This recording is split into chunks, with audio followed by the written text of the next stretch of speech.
Oke, di pertemuan ke-9 perangkat keras ini. Jadi untuk yang tugas prakteknya kemarin kan sudah sampai ke 9 ya, karena kemarin buat TF. Tapi yang kaitannya dengan pengalamatan jaringan belum saya sampaikan ya. Oke, materinya masih sama di TM ke-8. Jadi materinya kemarin kita gabung menjadi 2 TM di TM ke-8. Silahkan diunduh. Bagi yang kemarin sudah ngunduh, silahkan dibuka kembali. Materi terkait dengan pengalamatan jaringan. Sebentar, saya share screen dulu.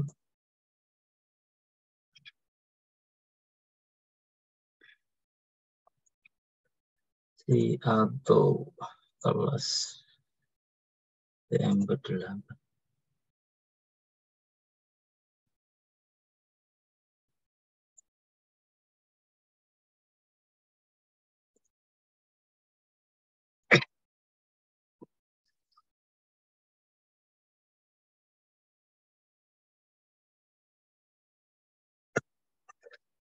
Oke, kemarin sudah kita bahas terkait dengan terakhir sampai mana yang kemarin? NIC ya kalau tidak salah ya. Saya terangkan sampai NIC kalau tidak salah kemarin. Oke, kabel sudah. Jadi untuk hardware jaringan satu butuh PC-nya, kemudian yang plus ada sistem operasinya, baik itu produk Windows maupun yang open source ya. Kemudian kalau dia menggunakan wired LAN atau yang menggunakan media transmisi kabel, itu kita butuh kabelnya. Kabelnya yang digunakan ada kabel UTP, baik itu kategori 5, 6, dan 7 ya. Kemudian ada kabel fiber optik. Kemarin sudah diperhatikan terkait dengan bagaimana menyusun pengabelannya menggunakan konektor. Kita tidak bisa memperhatikan yang fiber optik ya, karena yang untuk ngerimping fiber optik itu harganya puluhan juta ya.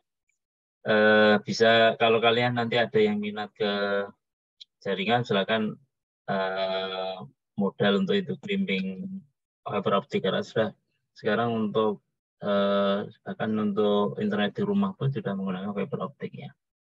Oke, kemudian ini yang menggunakan UTP ya, koaksial ya. Yang menggunakan koaksial masih seperti kabel antena televisi ya. Oke, kita tidak gunakan itu, fiber optik sudah. Ini kelebihan dan kekurangan kelebihan dari fiber optik ketimbang UTP. Oke, kemarin sudah sampai Ethernet card. Ethernet card baik itu yang menggunakan wired maupun wireless ya. Tipe untuk slot di PC-nya hampir sama. Ada yang kita bisa gunakan untuk slot ekspansi yang ada di motherboard, baik itu yang kategorinya PCI maupun PCI Express yang kali 1 itu, sama yang bentuknya USB ya, tergantung kebutuhan atau disesuaikan dengan PC. Kalau laptop tidak mungkin yang menggunakan kartu ekspansi ya bisa kita gunakan yang tipenya USB. Oke, kemudian hub switch ya, atau di dalam istilah di dalam jaringan tipe star, topologi star itu konsentrator itu. Atau istilahnya menjadi istilahnya sentralnya atau yang mengatur transmisi data, pengiriman dan penerimaan dalam jaringan. Sebuah konsentrator atau HIP adalah sebuah perangkat yang menyatukan kabel network dari tiap workstation, server, dan perangkat lain. Topologi bintang ya. Kabel yang digunakan tersebut pair ya atau UTP tadi. Kemudian yang dihubungkan langsung ke workstation atau PC yang masuk ke dalam hub atau switch. Untuk tipe-tipenya hub switch itu macam-macam. Ada yang tergantung ini ya. Ada yang 24 port, ada yang 8 port. Kemarin kita pakai 8 port sama yang 4 port ini yang first router itu.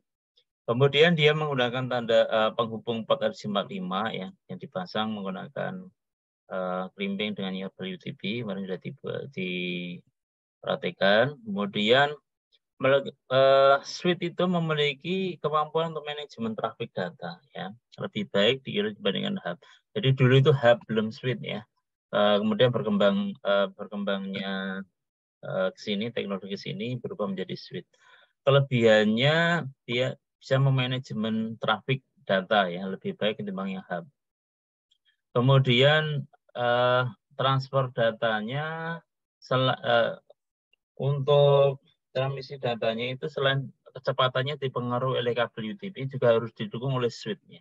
Jadi switch itu nanti mendukung berapa maksimal transfer rate-nya. Ya. Jadi kalau kita gunakan yang UTP 5, hub switch-nya juga tidak perlu yang gigabit. Ya. Jadi dia bisa sampai dengan 100 Mbps. Tapi kalau kita gunakan UTP 6 yang UTP kabel UTP 6 yang dia transfer rate-nya bisa nyampe gigabit ya. Berarti untuk hub switch-nya juga harus kita samakan speed-nya. Ya. Sama kayak USB. Kalau kalian memilih USB yang transfer rate-nya cepat ya, harus didukung dengan port USB-nya ya. Dan minimal USB 3.0 ya. Ya, pas USB. Oke.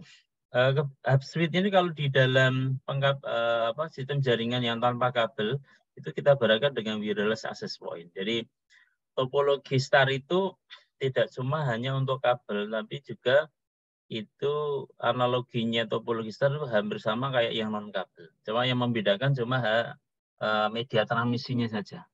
Jadi untuk device perangkat topologinya hampir sama. Jadi ada konsentratornya. Kalau di wireless kabel itu menggunakan hub switch. Kalau di wireless itu menggunakan access point. Sama kalau kalian ingin terhubung di area hotspot gitu ya, harus terjangkau antara AP-nya itu dengan device kalian. Ya. Ada ringnya. Oke, apa ini?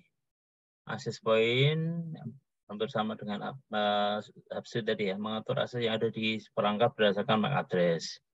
Kemudian Dynamic Host Configuration Protocol DHCP.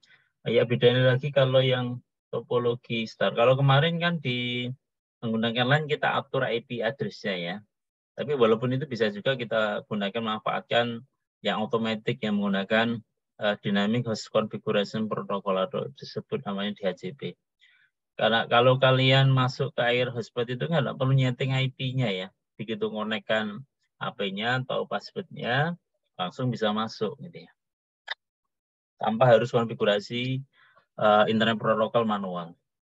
Itu perbedaannya yang kemarin statik dengan otomatis ya. Kalau otomatis kebanyakan disetting untuk area yang wireless LAN. Jadi kalau yang statik kebanyakan menggunakan yang LAN ya. Walaupun LAN pun bisa menggunakan kabel itu bisa juga kita setting menggunakan otomatis ya. Tapi jarang biasanya dibuat IP tetap ya. Kemudian menggantikan fungsi hub sama tadi, memberikan fitur keamanan. Oh iya, di access point karena dia kalau kabel kan tidak mungkin kalau dia tidak memiliki akses tidak terhubung langsung kan tidak bisa istilahnya ikut ke dalam jaringan ya. Tapi kalau hotspot itu kan semua user, yang penting dalam ring cakupan area hotspot dia bisa masuk ke jaringan. Maka ditambahkan keamanan WIRED, equivalent privasi atau web ini. Ya, kalau kita masuk area hotspot biasanya minta password, itu diatur oleh sini. Settingan access point-nya ada web sama web ya, wireless application protocol. Oke, kemudian ini tipe-tipe dari access point. Ada yang AP mode biasa, kemudian ada repeater mode ya. Repeater mode itu jadi kalau ingin memperkuat sinyal dari satu AP ke AP yang lain, kita gunakan fungsinya sebagai repeater mode. Kemudian ada bridge mode ya. Bridge mode itu membuat dua jaringan individu dalam satu internet. Jadi kalau satu menggunakan kemarin kan ada waktu setting IP static kan ada network ID ya. Kalau network ID-nya itu berbeda, itu bisa digabungkan oleh bridge ya.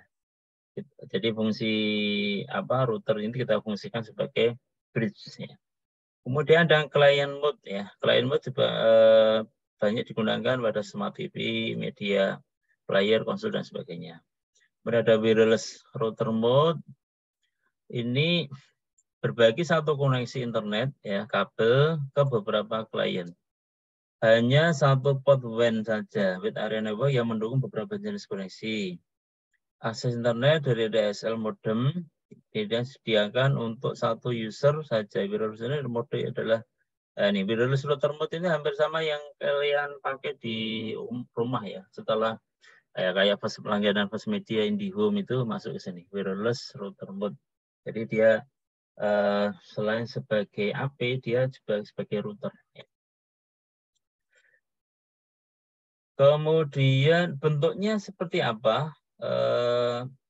Ini hub D-Link, Fast Ethernet. Biasanya dari kalau kita beli hub atau switch itu di covernya sudah mendukung ya. Dia tipenya apa? Apakah menggunakan Fast Ethernet atau gigabit ya? Kalau gigabit, kalau dari bentuknya sih ya ada perbedaan ya.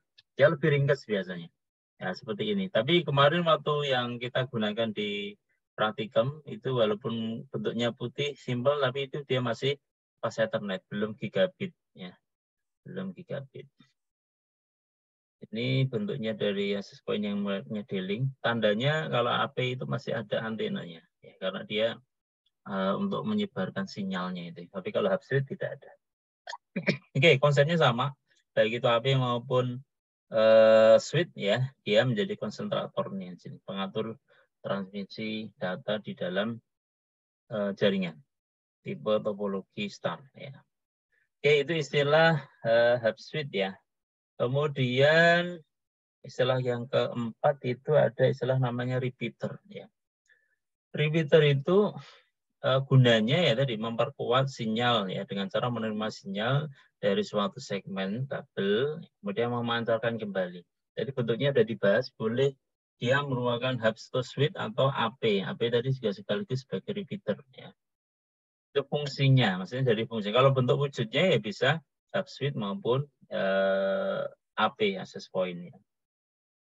Kemudian ada istilah bridge ya. Tadi sudah disampaikan bahwa bridge itu fungsinya itu sama dengan fungsi repeater, tapi bridge lebih fleksibel ya. Bridge dapat menghubungkan jaringan yang menggunakan metode transmisi yang berbeda. Network ID-nya yang berbeda dijadiin satu. Ya. Ini nanti kita pakai mungkin waktu kita mempelajari jaringan rumah sakit yang kaitannya dengan komputer, jaringan komputer di rumah sakit. Nanti di semester 4 atau 5 ini kita akan coba, metode bridge itu seperti apa. Oke, yang untuk semester pengantar ini kita fokuskan ke LAN saja. Oke, contohnya aplikasinya ini ada segmen 1 itu network ID tipe 1, ada segmen network ID tipe 2 itu bisa saling komunikasi. Ya, kalau kemarin kan sesama harus satu network ya baru komunikasi. Nah, nanti tingkat lanjutnya yang menggunakan bridge ini. Oke. Kemudian router ya. Router memberikan data informasi dari satu jaringan ke jaringan yang lain. Jaringan lokal LAN ya dihubungkan ke jaringan web area network, itu fungsinya adalah router. Nah, betulnya ya ciri khas dari router itu ada juga yang sininya menggunakan ini ya, kalau di instalasi rumah itu ISP yang menggunakan fiber optik. LAN-nya kalau ini kebetulan LAN-nya kan berupa RJ45 ya nanti dia dihubungkan ke yang ada koneksi internetnya dari router masuk sini baru dihubungkan ke jaringan. Ada juga yang routernya bentuknya ini inputannya dia berupa ke kabel fiber optik ya, menggunakan koneksi kabel fiber optik dia baru disalurkan ke jaringan dalam jaringan. Jadi inti dari fungsi router ini menghubungkan dari jaringan global ke jaringan lokal. Workstation atau istilah PC atau istilah ini istilah di dalam jaringan ada workstation, ada servernya. Workstation itu komputernya bisa meminta resource dari jaringan yang digunakan oleh setiap individu melakukan suatu pekerjaan. Ya bisa berupa PC, laptop maupun smartphone ya atau tablet. Kebalikannya ada server. Kalau server itu penyedia. Kalau tadi workstation itu yang meminta resource jaringan. Kalau server itu yang menyediakan untuk kebutuhan klien jaringan. Nah, untuk aplikasi client server ini atau workstation sama server itu bisa berupa hardware, bisa berupa software ya. Ini ada contoh ini beberapa server yang didedikasikan untuk suatu service. Bisa berupa file server, print server, ada proxy server, application server, ya ada web server, mail server, remote access server. File server ini kalau kita gunakan yang file server itu semua data disimpan dalam sebuah server. nanti klien atau workstation-nya tadi mengambil data dari sini, dari si server ini. Jadi dia tidak menyimpan di komputer lokalnya workstation atau klien. Print server juga sama ya. Print server itu ada printernya di taruh dalam sebuah satu ya, kemudian diatur oleh servernya. Jadi yang lain tinggal ya sempat kayak di warnet fotokopi itu ya. Print server sebagainya. Kemudian ada proxy server melakukan fungsi atas nama komputer lain ya. Itu biasanya dipakai di dalam manage jaringan itu ini proxy server itu seperti ini kalau kalian menggunakan VPN gitu ya, virtual proxy server gitu, VPN. Kalau biasanya dalam memanage sebuah jaringan untuk ini mengontrol apakah di dalam jaringan itu yang dibolehkan, yang dibuka situs dari apa saja. Itu kita atur di proxy servernya. Kemudian application server ini aplikasi ya. Aplikasi itu kalau prakteknya di lab tidak ada ya. Gini, ada kalau di beberapa corporate ya, mungkin perusahaan itu ada beberapa aplikasi. Dia di sisi kliennya dia hanya membuka aplikasi tapi datanya diambil dari server ya. Jadi semua aplikasinya tidak terinstall di dalam klien atau workstation tadi. Jadi aplikasi tersebut ada di server. Jadi klien kalau ingin membuka dan datanya itu ada semua di sisi server. Dulu ada ini. Dulu pernah untuk menghemat budget di dalam anggaran warnet ya. Jadi sisi workstation-nya itu tidak ada aplikasinya ya. Jadi hanya keyboard mouse sama ini waktu LAN ya, sama LAN. Jadi nanti kalau dia ingin memanfaatkan dia PC-nya ingin apakah ini browsing, ingin memanfaatkan ini, itu semua diambil dari server ya. Kemudahannya biasanya ya tadi untuk memanage tidak harus kita install satu-satu di workstation atau klien ya. Cukup dari sisi server kita kita install sekali, nanti bisa dipakai di kliennya. Tapi kelemahannya biasanya berat ya, karena bebannya kalau yang mengakses karena satu PC, satu server itu melayani 15 PC yang sangat berat. Butuh hardware servernya yang tinggi ya. Kemudian RAM harus didukung untuk fasilitasi. Ya cuma kalau dihitung-hitungannya mungkin hampir sama ya. Kita dengan satu server besar dengan klien yang ingin dibuat supaya tidak membutuhkan untuk install di tiap klien ya. Kemudian ada web server ya. Web server nanti kita pakai di ini setelah kita pelajari hardware nanti waktu aplikasi komputer kan mata kuliah kan ada perangkat kelas dan aplikasi komputer ya. Yaitu aplikasi komputer kita gunakan nanti web server.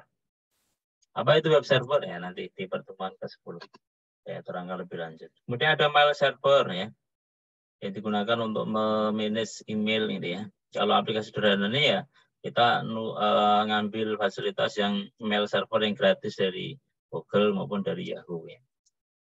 Kemudian remote access server menyediakan modem untuk permintaan koneksi dengan dial-up. Itu zaman dulu itu masih ada satu yang dulu warna belum ada fiber optik ya. Dia masih menggunakan dial-up telepon ya. Jadi ada satu PC yang koneksi ke internet, kemudian di-set di dalam sebuah jaringan. Oke.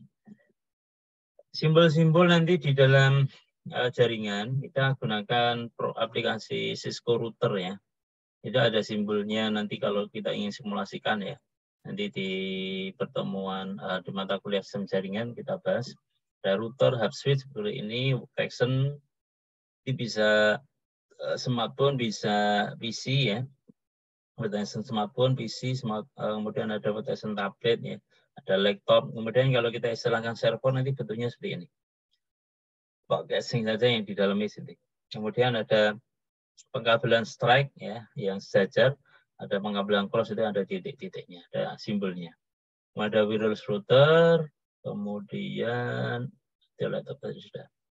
Oke, sampai sini ada yang mau bertanya? Ini tentang hardware-nya dulu. Untuk pengalamatannya belum. Sampai sini ada yang mau bertanya? Belum ada? Oke, kalau belum ada, kita lanjutkan kaitannya dengan pengalamatan jaringan. Pengalamatan jaringan, jadi kalau kita ibaratkan IP address ini, atau istilahnya internet protokol ya, itu mengidentifikasikan bagaimana informasi dilewatkan antara satu sistem dengan sistem lain di internet. Jadi TCP IP ini bisa lintas sistem operasi, lintas platform. Jadi ada ya, baik itu antar Windows, kemudian yang Android, ya, atau mungkin yang Mac OS itu bisa saling komunikasi karena menggunakan IP address ini. Maka kalau kita ingin akses ke internet kan dari apapun bisa ya, baik itu smartphone yang istilah iPhone, mungkin dari Android, atau mungkin ada yang dari Windows itu, yang dulu ada tablet Windows itu sudah bisa komunikasi karena menggunakan IP address, Internet Protocol. Nah, IP address ini merupakan suatu deretan bilangan unik ya. Bilangan unik yang kemarin kita sampaikan ada 4 oktet. Semua sumber daya di internet harus mempunyai IP address ya. Kalau tidak ya tidak bisa hadir sama sekali di dalam internet. Lebih penting dari itu semua, komputer atau peralatan jaringan tidak akan pernah dapat terkoneksi atau membagi bagian dari jaringan komputer jika tidak memiliki IP address. Jadi semua yang connect ke jaringan pasti memiliki alamat IP address-nya. Nah, format penulisan IP address itu ada 4 oktet ya, yang biasanya ditampilkan dalam format desimal. Kalau di dalam kemarin Windows ya, dalam format XX, itu X itu mewakili angka di bilangan digital ya, desimal. Satu oktetnya sendiri itu terdiri dari 8 kali 4 berarti ada 32 bit binary digit. Kalian sudah mendapat ini tuh teknik digital? Sudah ya? Sudah ada konversi bilangan belum di teknik digital? Ada, Pak. Sudah ya? Oke. Kalian nanti tidak usah mengulang mengkonversinya. Saya cukup menggunakan kalkulator saja untuk mengkonversinya ya. Oke. Meski ditulis dalam notasis desimal bertitik yang dari XX titik XX gitu tadi, di proses belakang layarnya tetap notasi biner. Sehingga untuk mengetahui konversi dari biner ke desimal itu seharusnya sudah kalian pahami ya. Oke. Ibaratnya seperti ini dalam sebuah jaringan, kalau ingin terkoneksi ya harus di dalam sebuah jaringan ya menggunakan IP address. Nah, host addressing ini, pengalamatan host ini, setiap host dalam sebuah network punya alamat ID yang uniknya. Artinya semua PC itu harus memiliki host ID ya. Host ID, ada network ID, ada host ID. Host ID ini wajib unik, tidak boleh sama ya. Ada kemungkinan satu host punya alamat yang sama dengan host lain, tetapi berada dalam network yang berbeda. Maksudnya gini, hostnya nomor 1 gitu. Tapi karena networknya bisa komunikasi dengan host yang satu di network lain, gitu, karena networknya sudah berbeda. Itu maksudnya. Tapi kalau dalam satu network, host ID-nya harus berbeda.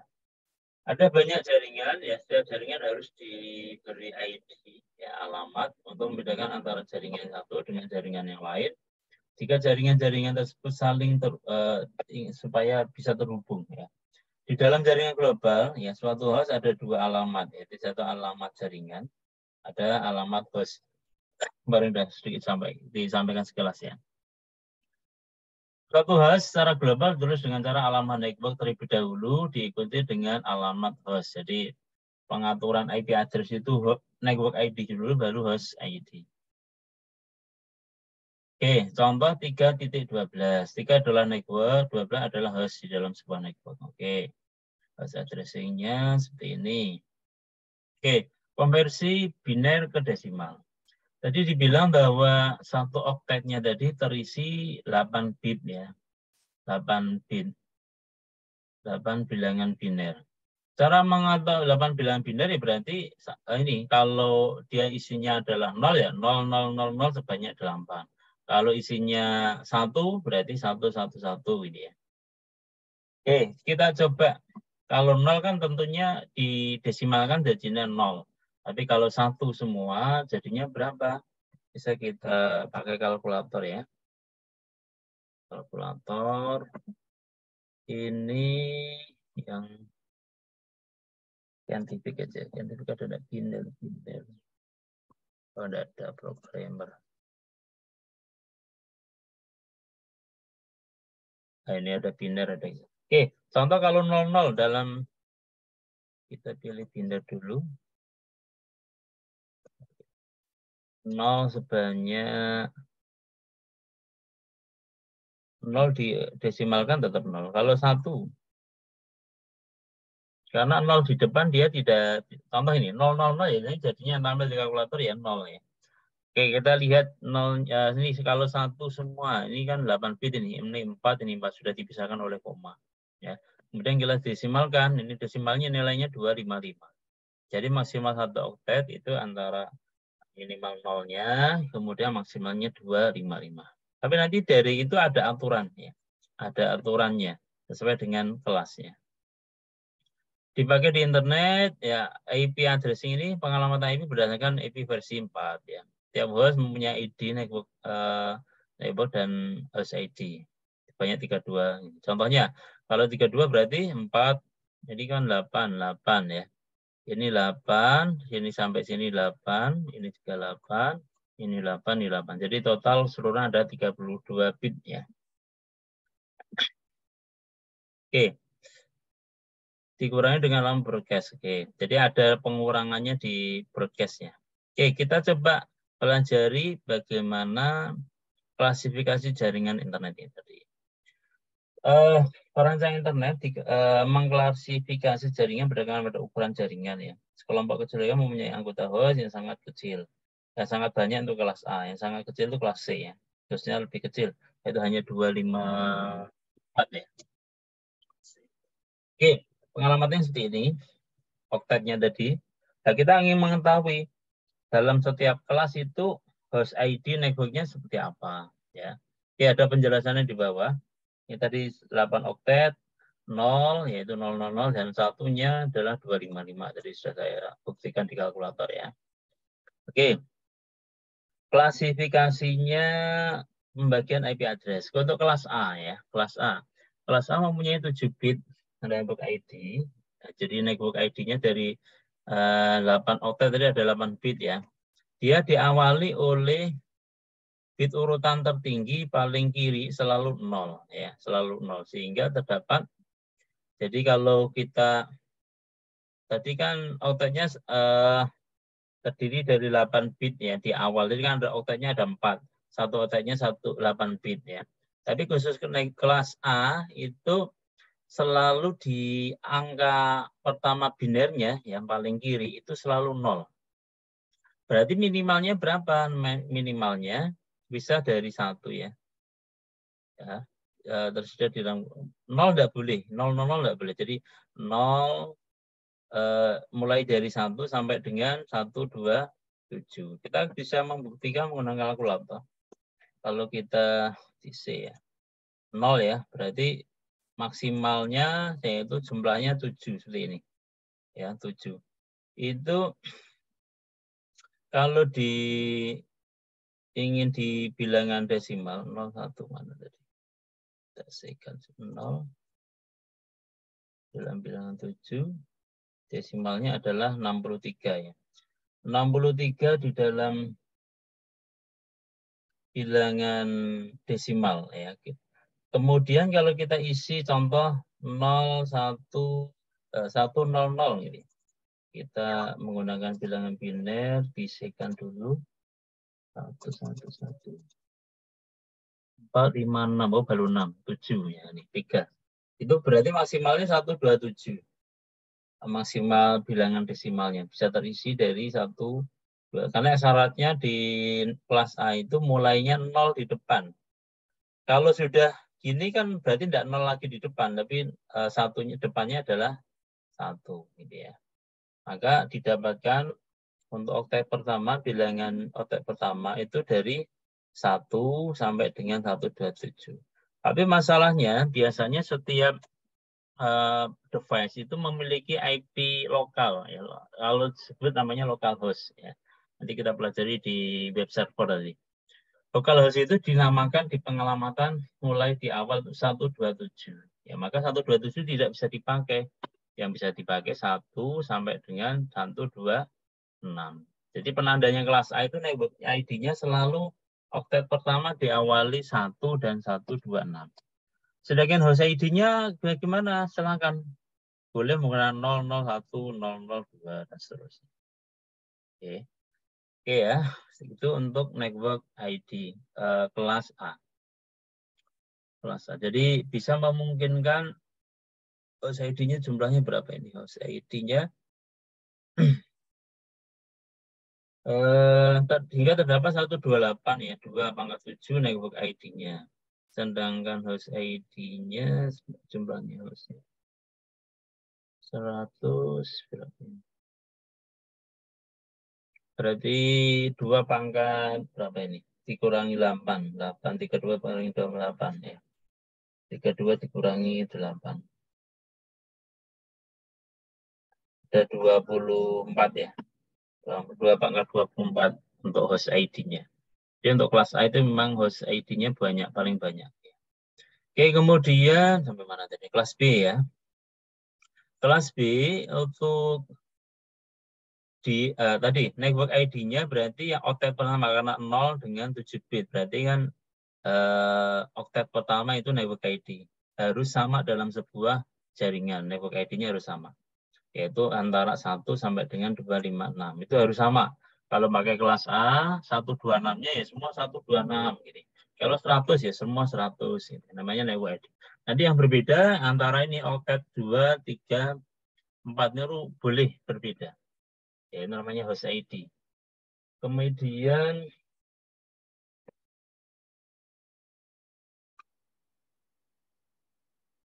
kelas B ya, kita kelas B.